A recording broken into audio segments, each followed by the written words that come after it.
हम लोग स्टार्ट करते हैं बायो सावर्ट का।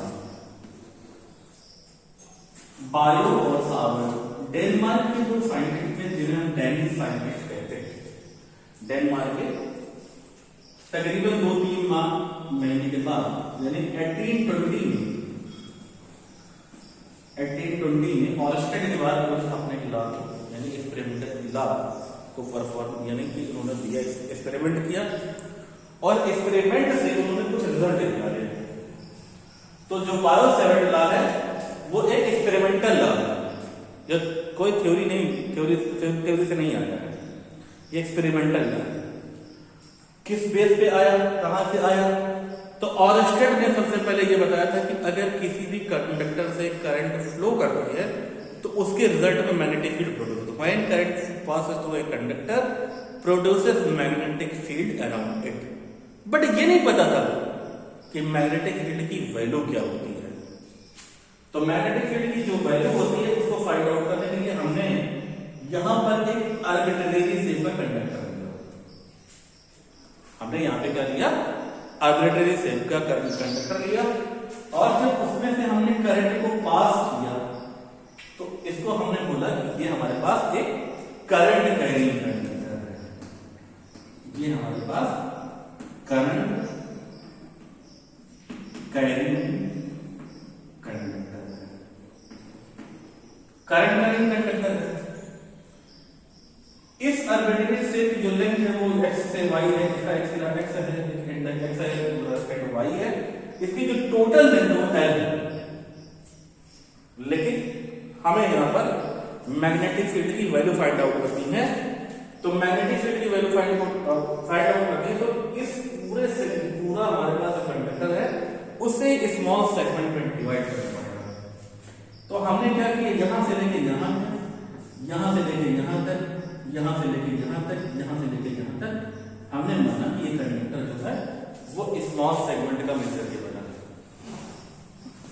कंडक्टर जो है हमारा स्मॉल सेगमेंट से मिलकर के बना है। पूरी लेंथ अगर l है तो अगर ये छोटे छोटे सेगमेंट से मिलकर के बना है तो हम इस सेगमेंट की पूरी लेंथ को हम यहां पर, ये जो सेगमेंट है उस लेंथ को हम यहां पर मान लेते हैं dl। ये हमने इसको मान लिया क्या है, ये dl स्पेसिफिक लेंथ है हमारे पास। और dl की डायरेक्शन क्या है? वही डायरेक्शन है, ये डिस्प्लेसमेंट वेक्टर की तरह काम करता है। dl की डायरेक्शन वही है जिस डायरेक्शन में आपकी करंट फ्लो हो रही है। यहां पे करंट ऐसे फ्लो हो रही है तो ये यहां पर इसको हम वेक्टर जैसा ट्रीट करेंगे। अब बायो सावर्ट लॉ कहता क्या है? बायो सावर्ट लॉ कहता है कि मैग्नेटिक फील्ड प्रोड्यूस कहां पे प्रोड्यूस हो रही है? यहां पे प्रोड्यूस हो रही है, इस पॉइंट पे। तो इस पॉइंट को हम यहां पे कहते हैं P। P वो पॉइंट होता है जहां पर हम इसको हम ऑब्जर्वेशन पॉइंट लेते हैं। ऑब्जर्वेशन पॉइंट का मतलब है वो पॉइंट जहां पर हमें मैग्नेटिक फील्ड देखनी है। तो अब यहां पे क्या आ रहा है? अब यहां से करंट कैरिंग कंडक्टर है और ये करंट कैरिंग कंडक्टर और इसे हम क्या बोलेंगे? डीएल को क्या बोलेंगे? हम इसको बोलेंगे करंट कैरिंग।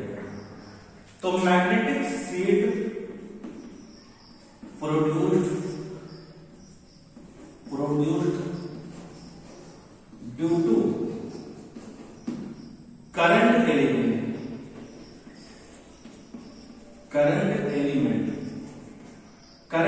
Means DL. और ये वेक्टर है जब तो इसको वेक्टर मैंने लिख दिया है, वेक्टर ने लिखा कि कोई मैग्नेटिक फील्ड मुझे फाइंड आउट करना है। करंट एलिमेंट की वजह से मैग्नेटिक फील्ड मुझे फाइंड आउट करनी है। यहां पे हमने करंट लिखा है इस रेफरेंस पॉइंट से, ये हमारे पास ये हो गया O पॉइंट हो गया रेफरेंस पॉइंट। इसका पोजीशन वेक्टर कह सकते हैं, r है, यहां से यहां तक डिस्टेंस r है। करंट एलिमेंट की लेंथ अगर dl है तो जब इस पॉइंट पर मैग्नेटिक फील्ड आपका हो जाएगा dl। अब आपको यहां पे देखना है कि किस डायरेक्शन में होगा। अगर डायरेक्शन देखना है तो ऐसे इसको होल्ड करें और इसको फिंगर को कर लगाएं तो फिंगर ऊपर करें तो फिंगर इधर होती है, इनसाइड होती है। तो मैग्नेटिक फील्ड की डायरेक्शन क्या हो जाएगी? Invert the plane of paper. Magnetic field की डायरेक्शन क्या होगा? Invert plane of paper. अब इसका मुझे फाइंड आउट करना है मैग्नेटिक फील्ड। तो यहां magnetic field due to current element to calculate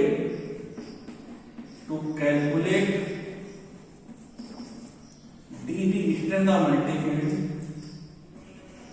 eight point, किस पॉइंट पे हमें फाइंड आउट करना है, एट पॉइंट पी पे फाइंड आउट करना है। तो अब ये पोजीशन वेक्टर करंट एलिमेंट के बीच का जो एंगल है वो क्या है आपका, यहां से थीटा है। पोजीशन वेक्टर और करंट एलिमेंट के बीच का एंगल क्या है आपका, थीटा है। और थीटा यहां पे साइन थीटा लिया जाएगा, कॉस थीटा ले लिया जाएगा, टेन थीटा ले लिया जाएगा। कॉस थीटा लेते तो क्या होता, टेन थीटा लेते तो क्या होता। कॉस थीटा स्केलर क्वांटिटी को डिफाइन करता है, टेन थीटा ना तो स्केलर को डिफाइन करता है ना तो वेक्टर को डिफाइन करता है। मैग्नेटिक फील्ड एक वेक्टर क्वांटिटी, इसलिए हम यहां पे तो साइन थीटा लेते हैं। किन फैक्टर पे डिपेंड करता है, तो मैग्नेटिक फील्ड करंट की वजह से प्रोड्यूस हो रही है, और किसकी वजह से प्रोड्यूस हो रही है, तो करंट एलिमेंट की वजह से। तो ये कुछ फैक्टर्स पे डिपेंड करता है।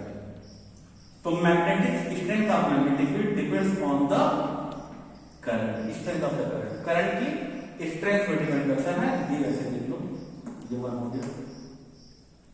फिर मैग्नेटिक फील्ड किस चीज पे डिपेंड करता है, यहां से यहां तक जो डिस्टेंस है 1/r²। डिस्टेंस के डिक्रीज होने पर मैग्नेटिक फील्ड की वैल्यू डिक्रीज हो जाती है। ये यानी कहने का मतलब ये इनवर्स स्क्वायर लॉ को भी होल्ड करता है अच्छे से। उसके बाद जो मैग्नेटिक फील्ड की जो वैल्यू है वो किस चीज पे डिपेंड करती है, इंक्लिनेशन पे डिपेंड करती है। यानी कहने का मतलब करंट एलिमेंट और पोजीशन वेक्टर के बीच का एंगल कितना है, वो हमारा साइन थीटा है। यहां पे हम साइन थीटा लेते हैं। ये इक्वेशन थर्ड। फिर तीसरी बात, यहां पे मैग्नेटिक फील्ड जो प्रोड्यूस हुआ है वो किसकी वजह से हुआ है, करंट एलिमेंट की वजह से। तो यहां पे क्या हो जाएगा, करंट एलिमेंट ये हो गया हमारे पास इक्वेशन। तो आप इसको नोट कर लें, उसके बाद इसको आप पॉज करके